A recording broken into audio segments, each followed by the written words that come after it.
Welcome to Savage Simplicity Storytellers, where we uncover real stories of reinvention and resilience. Today, we meet Cindy Robertson, owner of Shear Artistry Salon in Benicia, California, a woman with 40 years behind the chair and 8.5 years as a business owner. And fittingly, her story unfolds in Benicia, a town with its own deep history of resilience. Once the state capital of California, Benicia was a bustling port town where dreamers and tradespeople came to build new lives.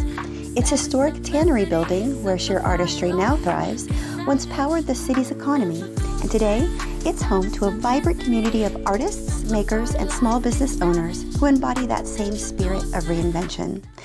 2 years ago, Cindy's life and business were almost destroyed by alcoholism. But instead of giving up, she chose recovery, and in doing so, she rediscovered herself. Here, in this creative corner of the Bay, Cindy's journey mirrors the story of her town, rising, rebuilding, and reclaiming beauty from what was almost lost. This is a story about courage and the strength it takes to begin again. Welcome to Savage Simplicity, where I talk with smart women who are doing smart things to build lives that work for them. I'm your host, Bernadette Hill, and today we're talking about moving from craving constant chaos to living a life one day at a time. My guest today is Cindy Robertson, owner and operator of Shear Artistry Salon here in beautiful Benicia, California. Cindy also is responsible for my gorgeous coif, and Cindy's also my friend. Welcome to the podcast, Cindy. Thank you so much, Bernadette, for having me. You're welcome. I'm excited. This has been a long time in the making. We've been talking about this for a few months, and I'm really excited that we're here today. Yes. I just mentioned your salon. How long have you been operating Shear Artistry? I have been here for 6.5 years, but I've been in the building for 8.5 years now. 8.5 years here. That's awesome. How long have you been in the business of hair artistry? This year will mark 40 years in the business. Can you talk a little bit about your upbringing? My father was in the Air Force, and we moved from Louisiana to Great Falls, Montana for a few years. And then we relocated here in American Canyon, California when I was about 7. I used to go back every summer to help my Meemaw and Peepaw get around in the summer. And so I was kind of raised both in California and both in Louisiana. So the salon's more like a tribute to New Orleans and my roots. Here in Benicia, a lot of people appreciate that. So I kind of enjoy the down home comfort feel when you come in the salon. It feels cozy. I like that. And that's why I love it here. Aww. Definitely. I love, we have great conversations while you're working on my hair. So I feel it's more of a friendship than just a patronage of shear artistry. So I just love it here. But you're absolutely right. The vibe is really, it's comfortable and fun and lively, and you've got that personality that matches. Oh, thank you so much. That's why we kind of connect. I tend to have people that are like, you kind of attract what you become, in life. So I like to think that I have, of course, the best. I call my clients my client friends, because you do become friends usually with people that you interact with and have things in common with, and that's why we bond, so it's all about helping each other, and getting to meet you. It's been a privilege for me, so thank you for saying that. Oh, you're welcome. I can see, I've only been here a year, and it's been wonderful to already start to forge really great relationships with the folks that, the community really, that are in the community, especially other women business owners. Right. Love to hear your stories about, we all, as women, we tend to, we're all different. We all have unique stories, but we all tend to have similar through lines, right? Deciding on families, deciding on motherhood. How does that impact our professional goals? If we don't want professional goals, how does that impact us? And all those decisions we're constantly making. And anyway, so it's wonderful to have starting to build that community here in Benicia. When you came here, did you feel like there was a culture shock, or did you feel like you just kind of vibed with California? Well, where we lived actually in American Canyon, we had a lot of diversity. So when I was a kid, I don't really remember that much. So growing up, all my family back there is a lot different than my family out here. And basically my son lives up in Roseville. So I'm kind of out here by myself at this point. And I thought about doing other careers and stuff, but I just love it here in this town. And I live in the sister neighborhood next door where there's a lot of crime and a lot of homelessness. It's nice to kind of come here and then not have to deal with that as much, on our community basis. Benicia it's a gem, it's very different where I live. So it's a culture shock just going 15 minutes out of this community, right? So a lot of people don't get that part, We're lucky to be blessed to be here in this small town, and it's a beautiful little city. But where I'm from, it's a little bit different. So I see a lot of things on a daily basis. Coming from being in recovery, I'm actually just have now 2 years in recovery from alcohol, and I'm trying to rebuild my business again. I wasn't myself for a while, so it's nice to have people coming back that I've seen and see the growth of just personally my own growth, but seeing the growth of my girls here. And so it's really a blessing to come to work in this little community. Is very tight knit. So it's nice to be a part of it. You just mentioned gratitude, and I know that is something that, we focus on a lot in recovery because, living the day to day, one day at a time, because none of us are sober forever. We're all just sober one day at a time. But that sense of gratitude, living in a place where the air is beautiful, the skies are blue, there's that tinge of the San Francisco Bay on the air, in the mornings, and at night it cools down no matter how hot it is in the daytime. I love living here, and I'm finding community here. And so I so appreciate you sitting down with me to talk about some of the challenges that you faced, but also a lot of the successes that you've realized, one of them being this shop for the last almost eight and a half years. So that's a lot to be proud of. You just mentioned 2 years sobriety. Before we jump into that story, because I definitely want to spend some time there, you didn't always, you've been a hair artist for 40 years, but you've also done a whole lot of other things. Yes. What other careers? And this is so, I relate to this so much because I think it's somewhat of that addict's brain, right? It's like, okay, we're always constantly learning. We're always constantly wanting to be excited, right? And sometimes that's a problem, but sometimes, that personality can be used for good and not evil. So you've done a bunch of things. We want to talk a little bit about some of your careers you've had over your journey. Yeah, I have worn many hats through the years. When I was young and I started beauty school, I've done many things. My favorite other occupation I did for 13 years, I was an aerobic hip hop dance instructor. And I was always into sports, so I've always related to things around sports. So I also did catering. I liked food. I've liked to cook. I've been in the restaurant business. I have organized homes for hoarders. Wow, I did not know homes. I have been a nanny. I've been a lot of things through the years, but I've always still done hair because that's my love and my passion. And I've always been creative. So always have been into really artistic things. And when COVID came and we were shut down for 6 months, you got to really think about, now that I've been doing hair for 40 years, my body, it's a wear and tear. My body's going through a lot of physical changes. So I'm thinking about what am I going to do for my next career? I'm still going to always probably want to do hair, but physically, 5 years from now, I may not be able to continue to do hair. And I am working 5 hours a day now. I had to cut it down until I physically get back in physical health.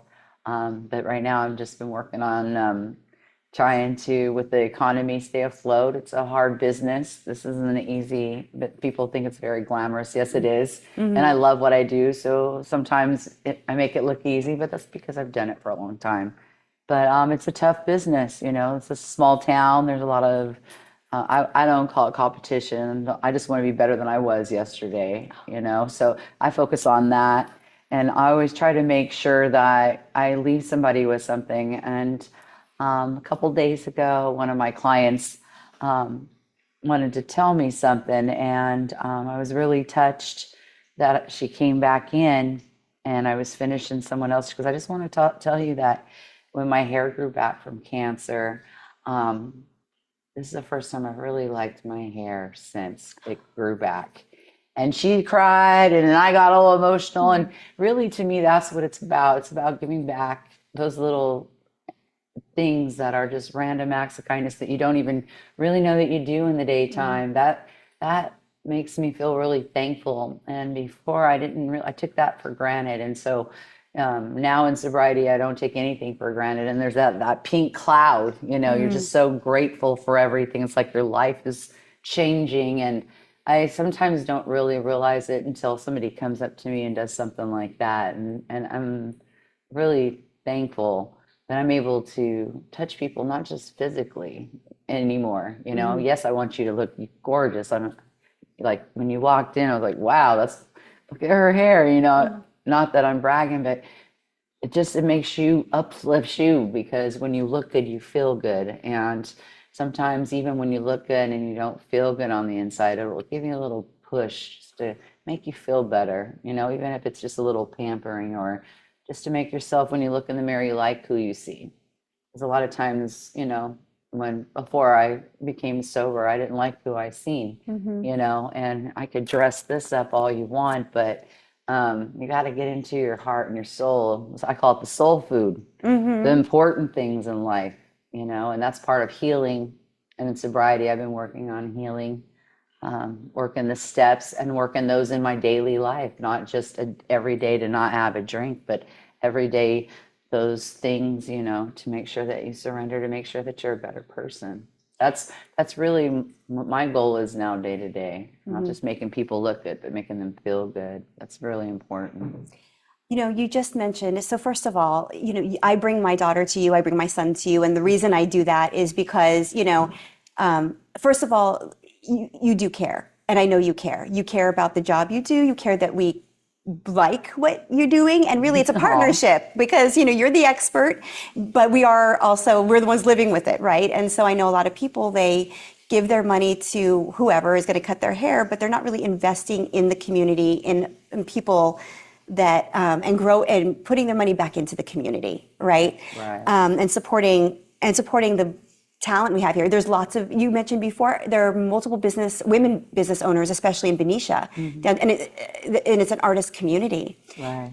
Well, in the Tannery Building alone, besides the pub next door, there's a couple. Everybody in this building next to Bella Sienna is a woman business owner. So that's pretty exciting. I find that to be like a really cool thing to tell people when they come in. It's like, yeah, everybody in here, on this side before the restaurant came is a woman business owner. And I'm pretty proud to say that, it's hard, not just for women, just to keep afloat after COVID, what it did to the beauty industry. It's been hard to come back from that.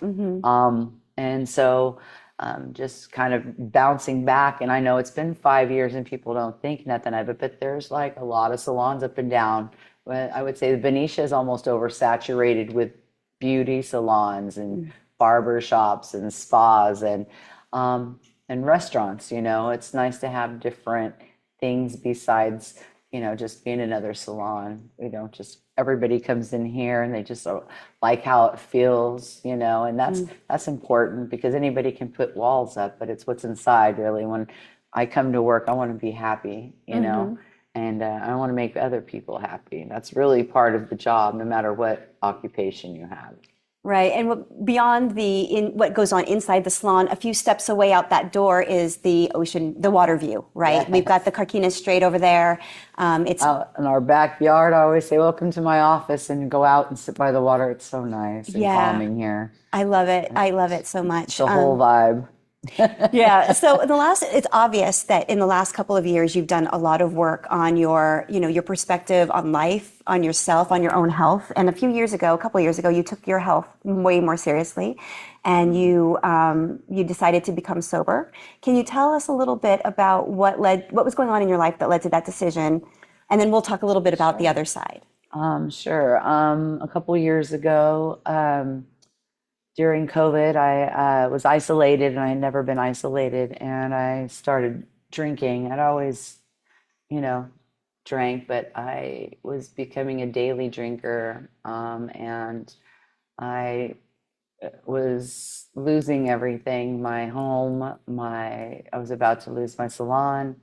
Um, and I had some friends come over and they were concerned because my son thought I was about to commit suicide. Oh, And they were concerned and did an intervention. And I started that day. The last time I went in, I took it seriously because after the last relapse that I had and COVID, I was doing everything I could to stay home and isolate and drink. And my life was unmanageable.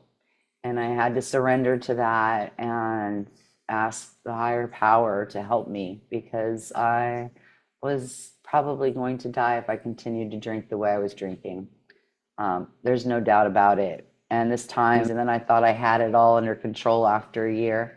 My doctor put me on some medication called naltrexone, and that really helped with the cravings for a year. And then I became pre-diabetic because that addiction led to a sugar addiction. So I have addictive personality, and everything I do, I have to do all the way. It's not just a little bit. I always want more. And that being said, it could be food, it could be, for some people, gambling, it could be sex, it could be shopping, it could be a lot of things people are addicted to. And now it's coffee and shopping. But I mean, I'm working on those things and my behaviors now that I've recognized those things, when you're in the midst of alcoholism, ism meaning a lot of different things, and those are the isms. You have to really step back and take an overhaul of your life, and this is not how I want to die. Recently I've been struggling again, even though I just got 2 years. September 7th I went to a vacation with my son. I was blessed to have him take me for my birthday, surprised me and with a beautiful trip, and we went to a football game and my Saints were getting beat badly. And the people around me were just pounding beer. And I got triggered a little bit. And I was also on weight loss medication from the pre-diabetic. I got put on weight loss medication. That also helped the cravings. So for the last month, I've been on 0 medication and I've been dealing with cravings. So I've been really focused on making sure that I stay right spiritually, fit, it's a war out there and every day is a struggle for some people. Even though I have 2 years, I hear that people from 10 years, 20 years, people with 40 years who have relapsed. And I'm work really hard to make sure I'm not one of those statistics again, because it's a tough life. And as a single businesswoman that's out here by myself, it's a struggle. With everything going on in the world being tough, it puts a lot of pressure on, women in general.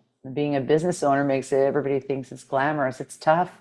There's days I could make a lot of money. There's days I make no money at all. As you were here, I had a cancellation. So that means you go to work and you don't get paid. Right. Those I have to figure out, how I'm going to budget that in or how I'm going to budget that out. It's different when when you have a paycheck to paycheck, what you can deal with. It's very stressful on someone, when you do that day to day. But I mean, I'm blessed to have what I have and a roof over my head. And I see a lot of homeless people. And one of my clients 2 days ago came in and I didn't realize that he was telling me that his daughter was homeless. And I asked him a few questions about her. And I have been homeless before. And I was lucky, I was blessed that I had a car to sleep in. A lot of people don't have that. And I see them on the streets and it hurt my heart to see this young lady, older young lady, but she looks older than she is because of her alcoholism and drug abuse. And I see her on the streets and you want to help pull over, but she'll go in and come out and do it again, And until people find that miracle, there's something, and we say just wait for the miracle to happen. And I didn't have that miracle happen for 33 out of 35 years. So I'm blessed to have that, and that I don't have that craving every morning to get up and drink, because it is a battle. For everyone that has a problem with addiction and alcoholism, it's a day-to-day process for all of us, and me and you have talked about recovery, and you've inspired me, through your recovery. And thank you for coming to my 2-year birthday. That meant a lot to me. I was very touched. Watching you take your 2-year trip was inspiring. Because you get to listen to the stories of the people. And so taking a step back, you're absolutely right. We connect over recovery. I've been in recovery almost 8 years from alcoholism. And, you take it day by day. It knocked me. The day that you decide to take your life seriously, it's going to get a little bit so it's emotional. It's all right. The day you decide to take your life seriously, and you make that call, that decision that I'm going to take my health seriously, and I want to actually be here. Hearing you talk about, your son worried that you weren't going to be here. I absolutely worried that I wasn't going to be here, and I thought nobody would care. In fact, it would be better if I wasn't here. So I connect with that so much. And and I know for a fact, 8 years later, 100%, if I take a drink, that's it, I will be gone. And I am grateful every day that I wasn't, even though I can remember thinking so clearly, like it wouldn't matter if I was. I know it would matter now, but back then I didn't know, right? And so I think it's so powerful that you have 2 years, and you're right, it's hard. But before you know it, you'll have 3 and 4 and 5, and it'll be 8, and you'll be like, oh, this isn't even part of my life anymore. I'm not going to lie. You will think about it over your life. But, there's so many things to enjoy, and drinking was just something that is a poison for me, and I just know it, and I just don't even cross that. I don't even think about it. It just, because I don't even consider drinking. If I did, I would be dead. And that is something I know 100% of my heart, right? Okay, moving from that part of, sorry about that. That's all right, girl. You said, every day I just want to be better than I was yesterday. Yeah. And that is the philosophy behind continuous improvement. This is Savage Simplicity. It's about, we don't have to make major shifts every day. We can live with intention a little bit every day so that tomorrow is better than today was, right? Yeah. And have the faith that that's the case. And when you're in recovery, like we've been, you can see it play out. I remember going to the meetings when I was newly sober, and hearing people talk about their long recoveries and saying it was like magic. Like suddenly my life started to come back together, and I thought, magic? I'll buy that, right? I love magic. Right. And it's not magic, but it feels like it is, because you just start thinking clearer and making better choices for yourself. And so anyway, I was very proud of you at 2 years, even though I've only known you for a very short period of time, because I've only been here a year. And I'm looking forward to every birthday you have after this. Oh, so thank you. And I'll be looking forward to yours as well. I will let you know. Mine comes in the end of February, 4 days before my daughter's birthday. When she was about to turn 4, was my wake up moment, that breath of a moment, that 1 minute of clarity where I thought, oh shoot, look at what my life's been like the last whatever years. And if I don't change, she is gonna have no mom, Right. So anyway, that was really, obviously this is a very emotional conversation. Yes. But 2 years ago, you decided to take it seriously, and your journey was AA, and you've built a community here with the people that are also in recovery with you. What has your 2 years been like? What has your magic been like the last 2 years? I think they call that the pink cloud. The pink cloud is when you start to realize that you don't have to do everything with a drink in your hand. And you start seeing things that you didn't see, like how blue the sky is. And I used to complain about my neighbors having roosters, and now I'm actually enjoying them, because I get up to go to the early bird meeting so I can get my meeting out of the way. That's how I start my spiritual day. It's like a healing process so that I can get a clarity before I start my day. And listening to people's stories and staying focused on how to survive in life, you know, because I'm used to chaos. I'm Uh-huh. used to the crazy. I'm not used to serenity and simple simplicity, you know. Savage. I'm used to savage. I'm not used to simplicity. So those two Me too. together, I just love that you named it that because that is life, you know.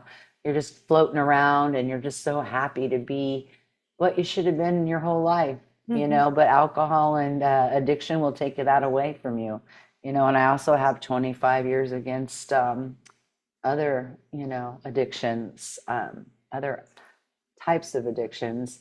And I thought that was the devil, but I got to tell you, alcohol, it still is, you know, a struggle some days, but every day does get better.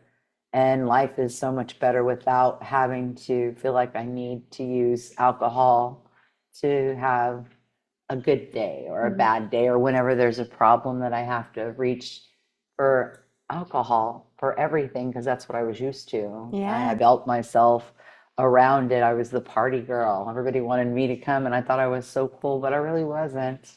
I wasn't really myself for many years. So I'm just finding out who I am again, and I like who I am again. You know, I hadn't liked myself for many years, and I beat myself up for a long time, mentally and physically. And there's days that I still do, but I don't have to drink today because of it, and that's a blessing. And I hope that whoever gets to see this understands that it will always probably be a battle. It's never going to go away once you're an alcoholic. And I used to hate to call myself that, but it is a disease. It's not just an addiction. And I think that's why that battle is so hard, you know, because it's my biological father was an alcoholic. So it is genetically predisposed. And no matter if I have that allergic reaction, if I have a drink, I will be a drunk again. So I can't do that, you know.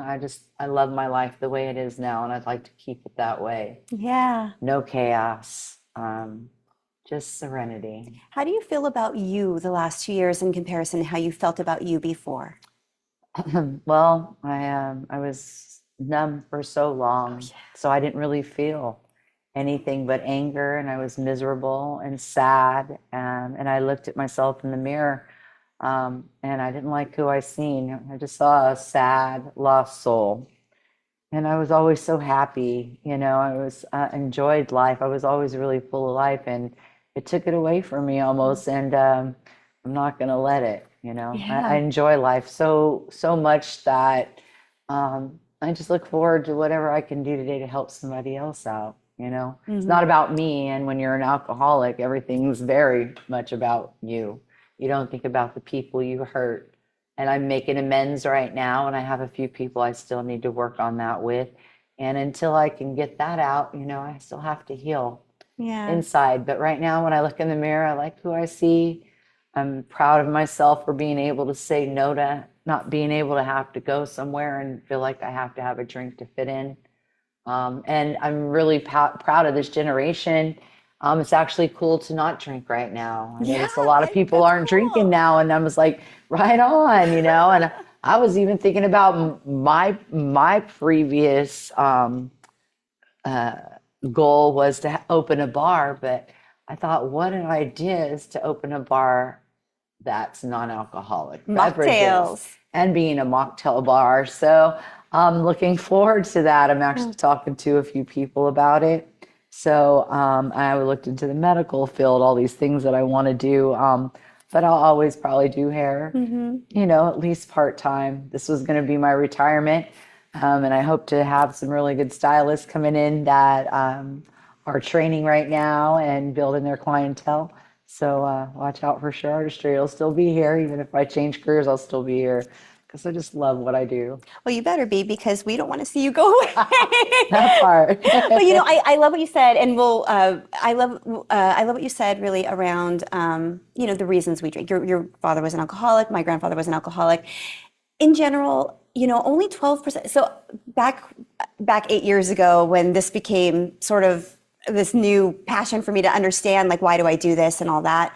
I read that, I could demonize alcohol, but really only about, and I say only, it's significant when you think about the population, but only about 12% of people who drink alcohol ever will become alcohol that have addictive personality. Most people can drink just fine, even if they have a bad binge day or whatever it is. But we can't. And but and we all have unique reasons. I grew up in a very dysfunctional household. Addicts, for whatever reason, think we're broken. There's something wrong in us. There's something that's not good for other people. And a lot of us are really kind and gentle inside, and that's why we worry about that. But knowing you as a person, and I know alcohol made us different. But this is you, the real Cindy. Kind, generous, lively. You are so full of life. Thank you. You care about people, and just in our conversation today, there were threads of that all throughout. In the stories you were telling. So I just. My story is different than your story, but what connects us together is this idea that there's so much life out there to live, and that we're gonna live it, right? Yes, that's the savage part of savage simplicity, and make those things easier for us. So you just talked about your next steps, really. You've been doing this for 40 years. You still are probably going to do this till I can't anymore. Till you can't anymore. But you've also got some other ideas on your mind. You just shared about, a mocktail bar, or potentially going into somewhat in the medical field, because you are still building a life that works for you every single day. Actually, my intent was also to become a drug and alcohol counselor. Yeah. But my goal was to open a mocktail bar. So that there's a lot of things in life that I didn't consider before, but I'm always open to change and potential. And who's not to say I couldn't do both? Mm-hmm. You're only as stuck as you feel, and you're only as powerful as you feel. And it's up to us. We're the ones who manifest our own life to make it the way we want it to be. Mm-hmm. So if we're stuck, isolated with alcohol, that's where we'll stay. Absolutely. And if we decide to take the courage to take that step, the most important step is just admitting, that you have a problem. And once you get past that, then you can work forward and make your life what you want it to be. And that's really what it is. Mm-hmm. All of it is here. How bad do you want it? How hard do you want to stay sober? Because I definitely don't want to go backwards again, because I don't think I'd probably come back. Right. And that is very, very important self-reflection that we have, that's the source of truth, right? Because nobody's telling us that. This is based on, examining our lives quietly and really thinking about what's possible and what we don't like. So many of us, we sort of get dragged down by the day-to-day that I can't because of this reason, and this reason, always in our mind. And what that does is shut down any possibilities. You're right, you can't if you can't. But what if you asked yourself, here's where I want to be, whether that's, opening a mocktail bar or whatever, or whatever future goals you have, how can I get there? And then break that big goal down into like little steps, just like sobriety, recovery teaches us every day, just one day at a time. Right. And that is the principle behind that reflection, not perfection. We're not looking for perfection because it doesn't exist. What we're looking for is what you said. I want to be a little bit better today than I was yesterday, and that's all I'm looking for. Right. And if I can get there, that's joy. I'm grateful, right? Yes, ma'am. And all of those little day-to-day steps may not seem too much in the day, but 2 years later, look at you. You still have your shop that you were going to lose. Right. And my home and my animals and a relationship with my son. I was going to say that. Mm-hmm. All of it. It's just amazing that, and it's really sad that I threw my life away for so many years when there's so much life to still live, But had you not made those choices, you wouldn't be exactly where you are today. And I remind myself that all the time. No regrets, right? That's it. I have regrets, but I couldn't change anything. But it helped me become who I am now. So it's all it was part of the whole circle of life. Mm-hmm. If you don't learn and you don't, you make mistakes, the hard part is getting back up, you know. Wise words from a woman reminding us that sometimes the hardest thing isn't starting over. It's believing you still can. Cindy's story reminds us that recovery is built one day at a time with courage, reflection, and grace. She rebuilt her business and herself. And if her journey moved you, share this episode because someone out there needs to know it's not too late to begin again. This is Savage Simplicity, where healing and reinvention meet. For more content that moves you from intention to action, follow us on Facebook at Savage Simplicity or on TikTok. Or if you love the signature Savage Simplicity designs, you can get them on my Etsy shop at Savage Simplicity Swag. This is Bernadette Hill from Savage Simplicity reminding you that sometimes in order to simplify your life, you have to be savage. According to the National Institute of Health, alcohol use disorder impacts about 10.5% of Americans aged 12 and older, according to a 2020 study. And among adults aged 18 and older, about 5.5% of those are women. And according to a multitude of factors, unfortunately, women are at a uniquely higher risk for health-related alcohol issues, including liver damage, heart disease, brain injury, and breast cancer, according to the American Addiction Center. If you or someone you know is struggling with alcohol use, it's important to seek professional help. Resources like the National Institute on Alcohol Abuse and Alcoholism, or NIAAA, and Alcoholics Anonymous, commonly known as AA, offer support and treatment options. As a first step, talk to your doctor.